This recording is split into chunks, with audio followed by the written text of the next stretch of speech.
per aquest projecte, des de l'Ajuntament de Bellreguard em van contactar i em van demanar que si poguera fer un esbós. Evidentment vaig dir que sí en seguida, i més per al tema que era, i vaig presentar un esbós, ens vam reunir en l'Ajuntament amb els familiars de les víctimes, em van demanar que aparegueren els noms i jo bàsicament em feia igual perquè jo la meva escultura no afectava res. Això anava en la peana instal·lat i a mi no m'afectava en res. I sí que n'hi ha gent que no és massa figurativa perquè la meva escultura era totalment figurativa i al principi no estàvem massa convençuts, però soc conscient que aquesta mateixa gent, quan van descobrir l'escultura el dia de la inauguració, va vindre a donar-me l'enhorabona i estaven molt contents. O sigui, va estar organitzat per l'Ajuntament amb una associació o amb un col·lectiu de gent del poble? De la gent, de les víctimes. Molt bé. Jo m'he guiat en diverses escultures.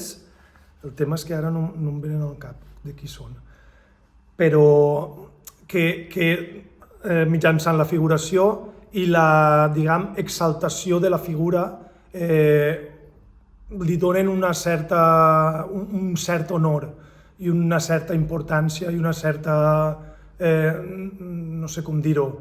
Dignitat. Sí, dignitat, exacte.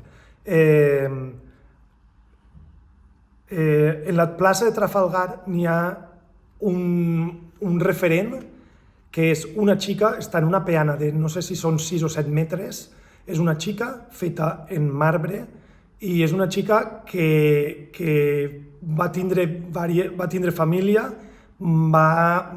té una vida totalment normal, és més, fa esport i tot, i li falten els 2 braços i les 2 cames.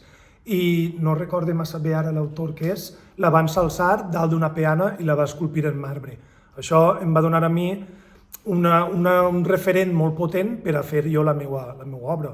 La meva obra simplement és un milicià, qualsevol de ser el poble, dis-li així, dalt d'una peana, en molta dignitat, mirant en el cap ben alt i envoltat. Això està fet en acer inoxidable, però estava envoltat en cadena de ferro oxidat. Aquesta cadena ha anat poquet a poquet caent i li s'ha quedat mig cos d'acer lluent en tota la dignitat del món i la cadena oxidat queda en terra i cau, va xorrant per la peana.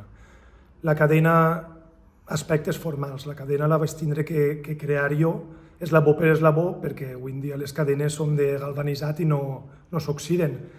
I per aconseguir aquest efecte vaig tindre que fabricar jo les cadenes. I damunt la peana descansen 3 roses. 3 roses també fetes d'inoxidable.